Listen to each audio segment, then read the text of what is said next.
everybody? I'm Simon Sabro, and today I got for y'all my February manga reading log. So before we jump into it, be sure to follow me on Instagram at SimonSabroYT. The link will always be down in the description. And be sure to leave a like and subscribe if you end up enjoying the video. Also, comment down what have you read for like the month of February, whether it was like your favorite thing you read, least favorite, really anything you read, honestly, for the month of February. So with that out of the way, let's just jump right into it. And before, one more thing actually, I did read a lot of digital manga this or last month, really I should say, mostly off of the Shonen Jump app. If you do want to hear me talk more about the Shonen Jump app, I do have a whole video on it. I forgot which side the card will be on, but one of those sides. I'll put it up there. So I'm gonna jump into those first actually, because I didn't really read a lot of physical manga last month. So I'm gonna jump into those first. And the first manga that I did read like a lot of was The Elusive Samurai. I forgot the name of the mangaka, but it is by the same person who created Assassination Classroom. And I have read all of Assassination Classroom and I've really enjoyed it. And The Elusive Samurai is actually really good, honestly. It's about our main character named Tokiyuki, and it's set in like a kind of like a samurai shogun kind of period. And Tokiyuki is like basically an heir to like a famous clan or something like that. And due to a little conflict within the clan, there's a whole lot of stuff, honestly. His clan gets basically, they lose a battle, they get ambushed, and they are all wiped out except for just him and like a couple of other people. And because he's an heir, he's like now trying to make his own clan. And what makes it really interesting is that Tokiyuki isn't much of a fighter, actually. He's really good at running away. That's just who he is. And it's interesting because there's a lot of battles in the manga, of course, and he just runs away, and that's like just his solution to everything, really. And he meets this one guy named Yoshirige. I may have mispronounced that. I'll put a picture of him on screen. And basically Yoshirige kind of teaches him how to become a really good heir. I don't know what the proper term was, but like basically so that he could rule over his own people and his own nation, his own land, all of that. And I've read like the first, I think like 25 chapters or so, which is about maybe like 3-4 volumes equivalent. And it's honestly really good so far. I have also been keeping up with the weekly chapters for Jujutsu Kaisen, My Hero Academia, which is... It pains me to know that My Hero is really coming to an end very soon. And speaking of which, Dr. Stone is also, I think the next chapter of Dr. Stone is the last chapter. And honestly, I'm sad to think about it because I love Dr. Stone so much. But I'm really glad that it's been going on for so long and it's been going strong, honestly. I've also been keeping up with these two new manga that are called Ayashimon by Yuji Kaku, which is the same person that made Hell's Paradise, as well as Dorararan, something like that. Doran, I'm not too much a fan of. The most recent chapter at the time of this recording, I think it's like chapter 8, I forgot. But it is, I think it's getting a lot more interesting, honestly. Ayashimon, I really love that manga a lot. Honestly, it's so interesting, it's so cool. I don't want to spend too much time on it, but Ayashimon specifically is about our main character Maruo, and it's set in like a world where there's like a bunch of Oni and Yakuza kind of, and it's like the Onis are their own gang, really. And Maruo is just a really regular human, but he dreams of being a manga protagonist, and he just does some really cool stuff because he just loves to fight. He's like Goku, but like Yeah, that's really what he's like, honestly. And it's really cool. It's really fun, interesting. There's a lot of action, all of that. I love the characters. The art style from Yuji Kaku is great, honestly. Would definitely recommend that. That's really no, actually, there was two new manga that started in Weekly Shonen Jump, which were Akane Banashi, which I didn't read yet, and Earthchild. And I did read the first two chapters of Earthchild, and I really enjoy it, honestly. When I read the first chapter, I thought it was like, I was like, how are they gonna continue on from this? It felt like it was just a one shot. And then chapter 2 came, and I was like, dang, this is actually pretty good, honestly. And I was really surprised, honestly, because at first it was presented as like a romance manga. And okay, so actually it's about this guy, and he's about to get hit by a bus, I want to say, or a truck, and he gets saved by this one girl. And the girl basically is what they consider an Earth child. So she has like supernatural powers, but other than that, she's really human. So the way they go about it is that after she saves him, she erases his memory so that he won't remember it. But he falls in love with her at first sight, so he remembers her, and then he sees her in like his everyday life and like tries to pursue her and so on and so forth. And it's really good. And then like in just chapter 1 alone, there's like 3 time skips, I think. I'm not gonna say how chapter 1 ends, but it felt like it really should have ended there. But then chapter 2 came, and then chapter 2 is like really good, honestly. So I'm excited for chapter 3, as well as like what else the mangaka has to offer. I think they're also new to Shonen Jump, so be sure to look out for Earthchild, honestly. And if you've read Akane Banashi, comment down how you felt about it. Would you recommend it? What's your thoughts? You know, stuff like that. But with all of that out of the way, let's get into the physical manga. So the first manga I read for this month, and honestly, I am so glad that I own this series, honestly, and it is Boys Run the Riot Volume 3 and 4. And I gotta say, I love this manga so much. This is definitely like up there in my favorite manga, and these last 2 volumes just ended the series so beautifully. And it was a really good manga from start to finish all around. The characters are beautiful, the story is beautiful, just everything about this manga, it just feels so real and just, it's so good, honestly. I did talk about it in my last reading log, but I'll go more in depth on it. And shoot, I really want to recommend this to everybody, honestly, but I know some of the topics in here aren't for everybody. And this manga is just, it has everything, honestly. It has dark themes, it has comedy, it has great, like, even in just the 4 volumes, there's so much character development that it's like, I wish this manga could have went on longer, but I'm honestly glad it ended at 4 volumes because it doesn't feel dragged out, it doesn't feel rushed. It's just great, honestly.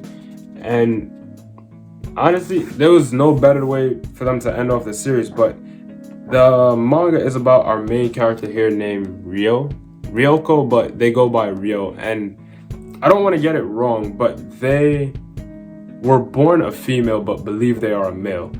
And the characters, specifically Ryo, just goes through so much internal struggle, and you see Ryo grow through it as the manga progresses, as well as all of the other characters. This character here, his name is Jin. His story, it doesn't, at first he seems like he's really like, you know, a solid character, like he doesn't have any problems, but really I think it was in volume 4 or like late volume 3 that you really start to see his issues. And this character here, I forget their actual name, but they're a YouTuber and they go by Wing on YouTube. And their the individuality of every character in here is just so good, and all of the characters feel really unique. And like I said, I know I've probably said it a bunch of times, but I am so glad to have read this manga, honestly. I'm glad to own it. I'm glad to be able to talk about it. And like I said, I would definitely recommend this to everybody, but I do know that not everything in here is for everybody. And I could definitely understand that. If you're up for it, definitely give it a shot. Maybe do some research into it. You know, do whatever you gotta do. But Boys Run the Riot, I love this manga from start to finish. Honestly, everything about it. Now, the next thing I did read is From the New World, volumes 1 and 2. Now, if you watched, I think it's part 1 of my manga haul for February. I'll also leave a link to that in the description. I did pick up this manga and I didn't really know too much about it. I've heard a lot about it. If you're like me, I knew the Japanese name, which is Shinsekaiyori. That's how I knew it. I didn't know From the New World, but this manga it caught me by surprise because judging by the covers, you would think it is a manga that is up to no good. But in my manga haul, I didn't really know too much about it, and I thought it was a battle manga. It kind of is, but I would most compare it to probably like The Promised Neverland. And it's about these 7 characters. I think it's like 5 or 6 of them. It has a characters page here. This is our main character right here, whose name is Saki. And these are the main characters. So 5 main characters. I think she is as well. But yeah, so 5, 6 main characters, and they live in kind of like I don't want to call it a bubble, but like a village that's surrounded by a rope. You can see it here. It's surrounded by a rope, and the main character Saki, her dream is like to see what's beyond the rope. So they like go outside of the rope as on like a school trip, and it gets wild from there. Honestly, it gets wild from there. And the art in here is really good. It's about, like I said, it's about them trying to see what's beyond the rope and the mysteries of it. And it, like I said, it's very comparable to The Promised Neverland, honestly. And at first it starts out very slow, but once it start going, honestly. I don't want to say too much about it because it is a manga where the less you know the better, but there was some really good art in here, and I hope I can find it like really quickly. But there was some really, like right here, some really stunning pages in here, honestly. And it's all around, like I said, I've only read the first 2 volumes. I believe it is 7 volumes total, but I do really enjoy the first 2 volumes so far. It's really interesting. It's getting to the good part. There's, like I said, a ton of mystery, a ton of things that we just don't know about as the reader, and that even the characters don't know about, and that's really interesting. That's really it for From the New World. I can't really talk too much about it because it is a mystery. If you plan on reading it, I would, want you to be able to experience a lot of it yourself. Now, the next manga I read was Ascendance of a Bookworm, Volume 1. Now, this manga was actually a recommendation. I did pick it up in my most recent manga haul. I want to say it was in part 2, but also a link for that will be in the description. But this manga, it's about our main character. I forget what their name is before they reincarnate, but it is an isekai, and it is about our main character who is very into books, like heavy. And the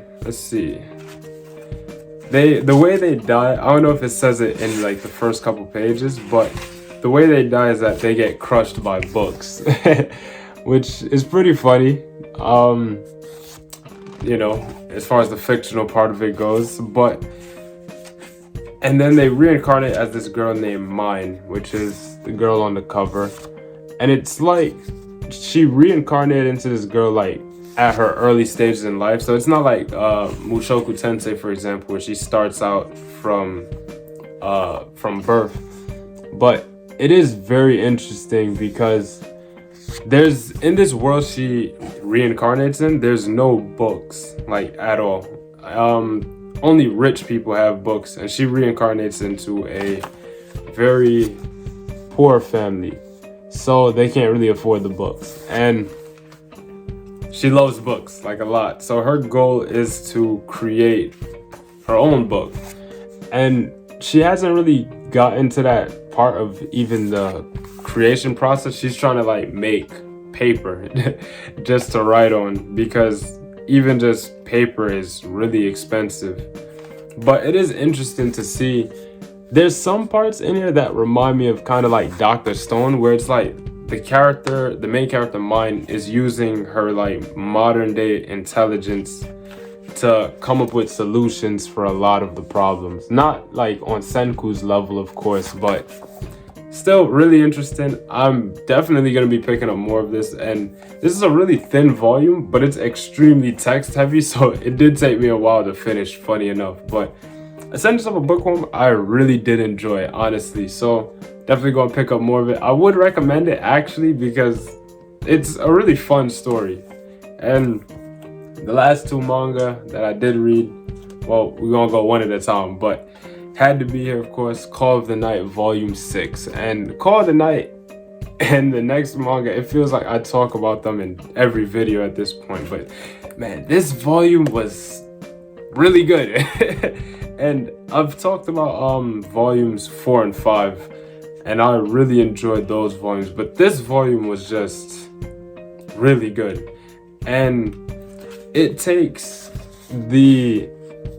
adds a new factor into it, because volume 5, I think it was, added in an antagonist, and this volume adds in a lot of mystery that we already had, but it wasn't really talked about at all. And so, for example, the character here, Nazuna, is one of the main characters. Cole here is the other main character. And if you don't know what Call of the Night is, it is about a vampire.